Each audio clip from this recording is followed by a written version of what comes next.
Hello Capricorn, Sun, Moon, Rising, Venus signs. Kamusta kayo? Sana po ay nasa mabuti kayong kalagayan. Welcome back po sa Star Tarot. Kung bago kayo dito, welcome din kayo. Thank you sa inyong support. I truly appreciate it. God bless you all. Kung ano mensahe ninyo ay Knight of Pentacles. Ayan. So, parang galawan ninyo dito slowly but surely, no? Kung ano man ang balak ninyo dito, kung ano man yung pinagpaplanuhan ninyo, you are doing it in your, in a slow pace lang, no? Capricorn, mabagal, no? Maaari din naman na may mga opportunities dito pang kaperahan na maaaring dumating sa inyo. Maaaring may mga offers dito of various opportunities linked sa inyong money, career, and finances, no? Trabaho, siguro, negosyo, bagong career pa, tapos maaaring may mga offer na ganyan din na dumating sa inyo sa ngayon, ano? But definitely, no, if you are planning about your money, managing your money, pinag-iisipan ninyong mabuti. Hindi kayo nagmamadali, no? You are not in a rush sa mga bagay na yan.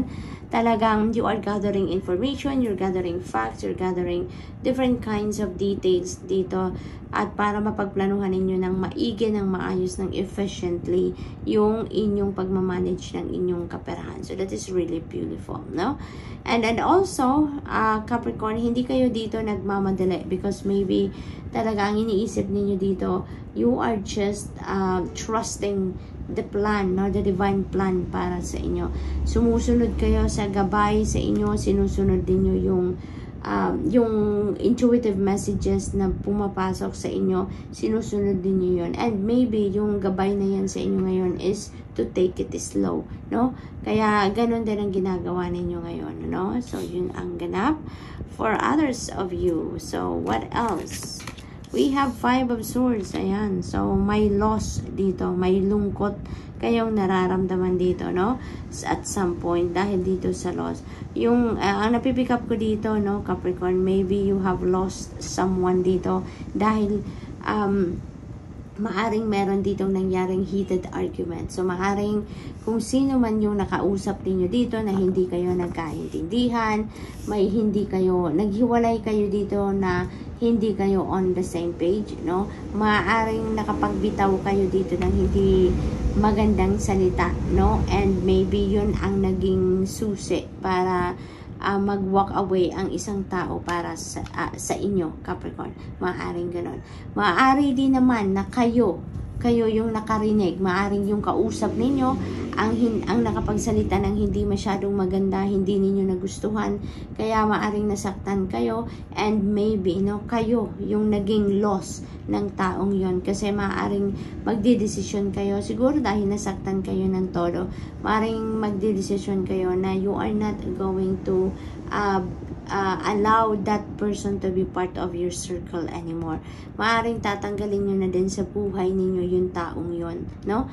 Dahil siguro sa mga nasabing hindi maganda. Maaring dahil sa conversation na to, na-figure out ninyo na you don't deserve that person, no? So, maaring ganon. So, what else for Capricorn? We have the star energy. There is healing dito, no? There is healing.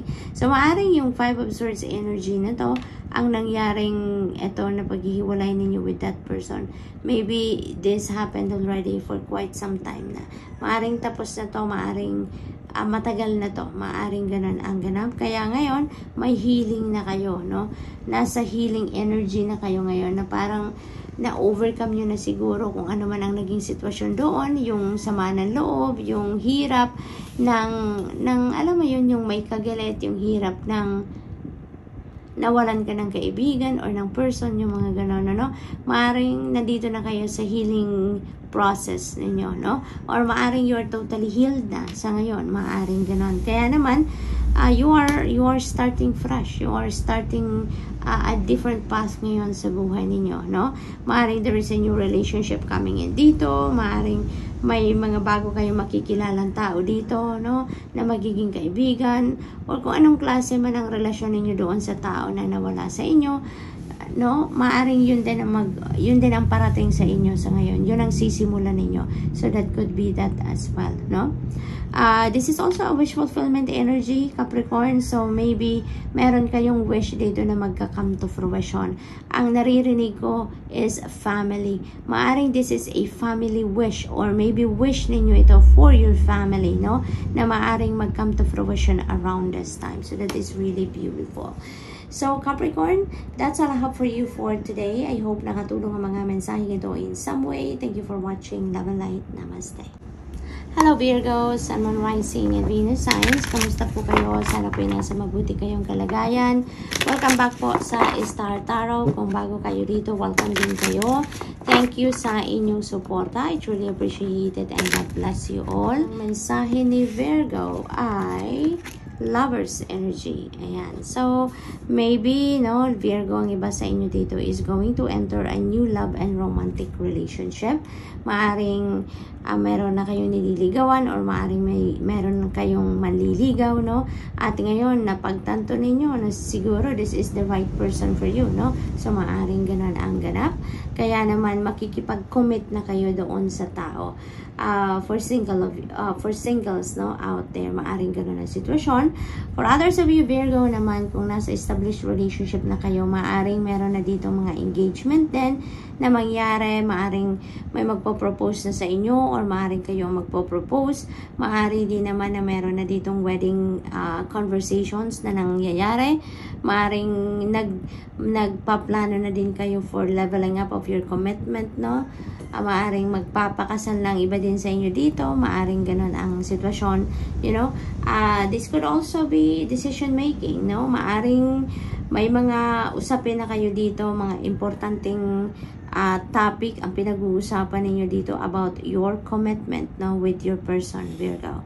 So, what else for Virgo? We have Knight of Cups. Ayan. So, definitely, Virgo, for some of you dito na single, no? So, talagang meron ditong bagong relationship, no?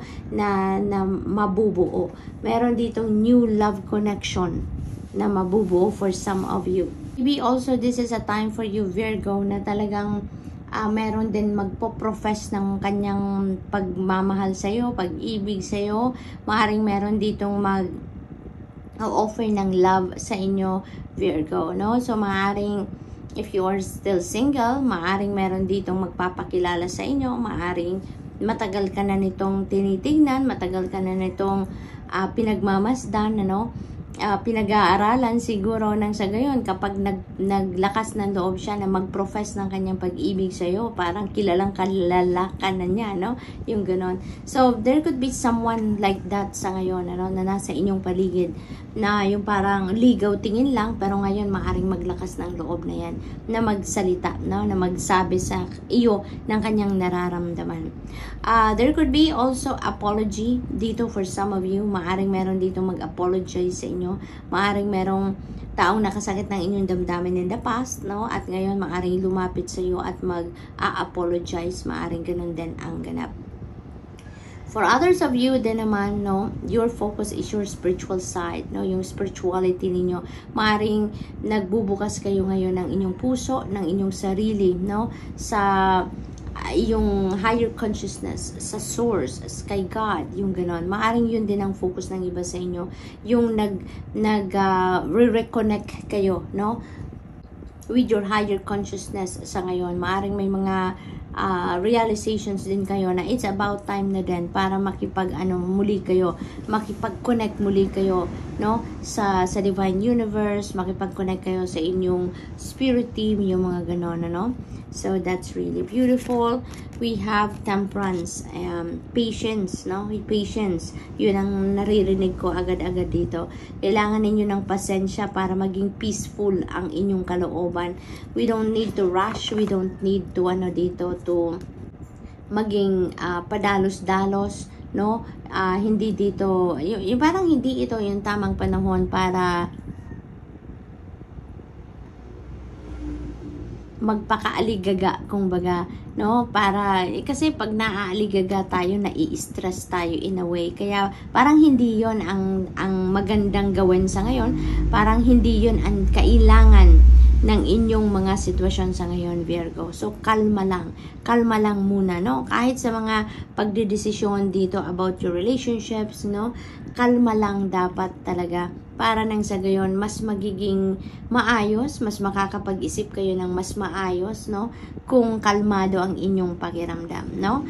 So, good luck, Virgo, and that's all I have for you for today. I hope nakatulong ang mga mensaheng ito in some way. Thank you for watching. Love and light. Namaste. Hello Taurus, Sun, Moon, Rising, and Venus signs. Kamusta po kayo? Sana po'y nasa mabuti kayong kalagayan. Welcome back po sa Star Tarot. Kung bago kayo dito, welcome din kayo. Thank you sa inyong suporta. I truly appreciate it. God bless you all. Una mensahe ni Taurus ay 3 of Swords.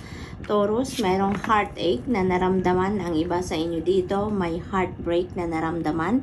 But this is already in the past, no? Nangyari na to, nakalipas na to.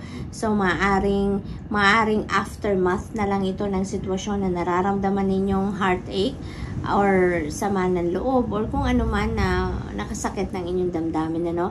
This happened in the past. Wala na akong nararamdaman dito na bagong-bago ang pangyayaring ito, no? Ang nararamdaman ko dito, this is done, no? This is done. So, maaaring nangyari na to. May sitwasyon sa buhay ninyo na nasaktan kayo dito ng todo, nasaktan kayo to your core, ang hahaba ng swords. So, most likely, malalim ang tusok na nangyari dito, malalim yung sakit na naranasan ninyo dito, Taurus, no? For whatever reason, no, ng heartache na ito, it feels like you are already, yung parang nasa stage na kayo ngayon ng pinag-aaralan na ninyong makapag-move on kayo sa kung ano man ang sitwasyon na yon, ano? Yun ang aking nararamdaman ngayon. We have King of Swords. Ayan, decisions. There are decisions, important decisions na kailangang gawin ninyo, Taurus. Maaari talaga din, no, na ang decision na to is related dito sa sitwasyon na nagdulot sa inyo ng sama ng loob, ng sakit ng kalooban, ano? Maaring ang pinagdedesisyon na ninyo dito is if you are ready to let go of this person na nakapagdulot sa inyo ng sakit ng loob, sama ng loob. Maaring related yan sa isang relationship, no? Maaring love and romantic relationship. Maaring around that situation, no? Around that area ang kailangan ninyong pagdesisyonan dito, Taurus. Maaari din naman na ang pinag-iisipan ninyo dito, Taurus, maaring yung medyo mabigat, no, na pinag-iisipan ninyo dito is yung pag-move on ninyo, no? Maaring may samapan ng loob kayo dito, pero maaring gusto nyo na talagang iwanan din ang sitwasyon na yan at gusto nyo na magsimula ng bagong buhay, no? Bagong buhay on a clean slate, kung baga, no? Taurus, maaring yan ang pinag-iisipan ninyo, maaring yan ang pinagmumuni-munihan ninyo na gustong-gusto nyo na, pero maaring yung puso ninyo parang mabigat pa, diba? Yung ganon. So, yun lang din naman ang napipick up ko dyan for some of you. We have 6 of Wands, napakagandang bawi, no? Ang tagumpay naman dito ang parating sa inyo, Taurus, pagdating naman ito sa career, pagdating naman ito sa trabaho or negosyo, no? So, this is really beautiful because ang nakikita ko dito, ang tagal nyo ng pinagtrabahuan ito, ang tagal nyo ng pinagtyagaan ito. Maaring matagal kayo na naghihintay na ma-promote man lang kayo, magkaroon man lang kayo ng pay raise, no? Ma-recognize man lang yung inyong trabaho, makilala man lang, no? Or mapansin man lang yung inyong effort na binubuhos sa inyong trabaho, and here you go, Taurus, maaring ito na yon, diba? Kaya, kung ganun man ang sitwasyon ninyo, this is going to be a very sweet victory for you. Kasi, finally, diba, masasabi nyo na nagbunga na din ang inyong pinaghirapan at finally, masisilip na din ng mga kinauukulan kumbaga ang inyong trabaho, ang inyong effort, ang inyong dedication na binuhos dito sa kung ano man ang inyong ginagawa, no? You may also be financially rewarded dito, Taurus, na kasama ng recognition na to. Maaring mabigyan talaga kayo dito ng pay raise, promotion, maaring mabigyan kayo dito ng grant for scholarship, maaring mabigyan din kayo dito ng bonus, no? Na talagang bonggang-bongga. Kaya magiging masayang-masaya din kayo dito, no? Na this is your victory ngayon, na maswerte kayo pagdating sa money, career, finances. Although dito sa kabilang side, no, may nagkaroon din kayo ng heartache. So talaga, 'di ba, kapag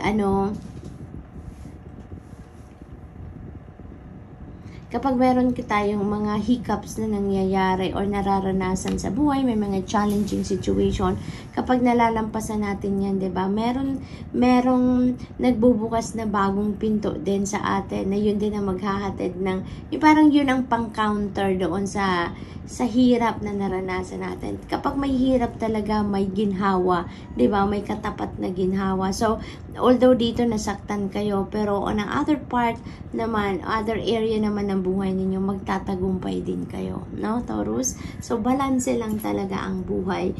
So, that's all I have for you for today. I hope nakatulong ang mga mensaheng ito in some way. Thank you for watching. Love and light. Namaste.